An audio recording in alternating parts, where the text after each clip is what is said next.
Odinga, Cabinet Secretaries, distinguished guests, ladies and gentlemen. It is my great honor to stand before you today as we gather for this significant occasion, the official unveiling of Right Honorable Raila Amolo Odinga as Kenya's candidate for the chairmanship of the African Union Commission. Allow me to extend my profound appreciation as Kenya's candidate His Excellency the President of the African Union Commission of the Republic of Kenya for his steadfast leadership my profound and unwavering support to His Excellency the President of the Republic of Kenya for his steadfast leadership. Today marks another milestone for Kenya, a position that has the potential to reshape the trajectory of Africa's governance, integration, and development agenda. Over the past months, we have seen a relentless commitment to advancing Kenya's candidacy, driven by the determination of the candidate himself, the Right Honorable Raila Odinga, whose seasoned leadership and Pan-African vision resonate deeply with Africa's collective aspirations. The Right Honorable Raila Odinga embodies the ideals of a people-centered, visionary leadership that the African Union Commission needs. He is a leader who has tirelessly championed the cause of African unity and progress and unwavering espousing the principle of Think Africa above all. His commitment to the ideals of the Agenda 2063, the Africa we want, is resolute, and his vision for an integrated, prosperous, and peaceful continent is one we fully support.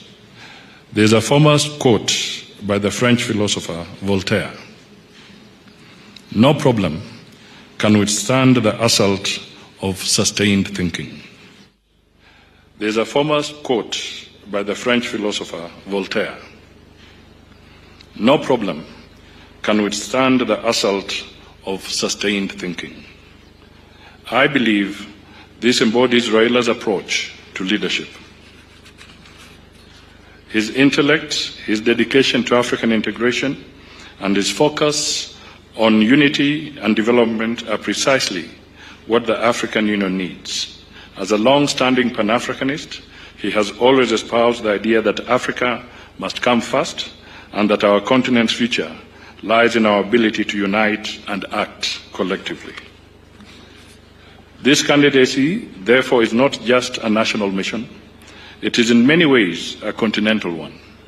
Raila Odinga is not just Kenya's candidate, he is Africa's candidate, a man who holds fast to the dreams and hopes of millions of Africans who yearn for an integrated, prosperous, and peaceful continent. His candidature is rooted in the belief that Africa's progress must be driven by its people, for its people. To the African people, Kenya presents to you a candidate who will give the AU visibility and a deserving place in global discourse. One of the expected priorities is to take the African Union to the people and make it work for the citizens of Africa.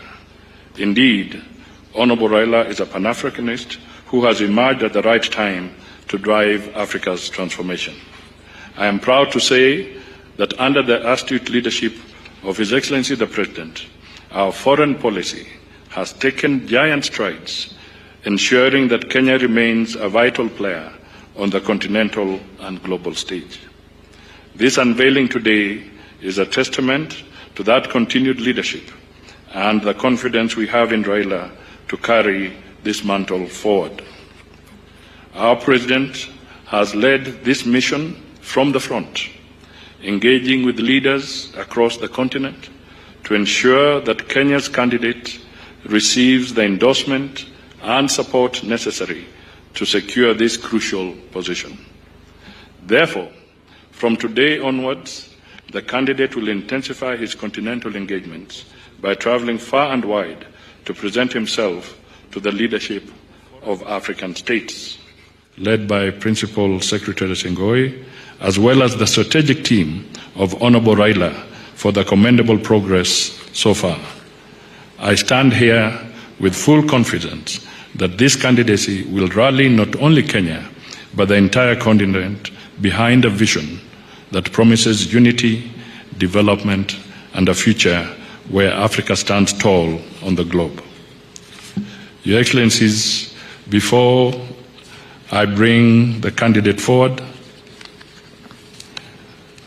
there's a video, a very short one for 3 minutes, which will play, and then the candidate will be invited on the podium to make a few remarks.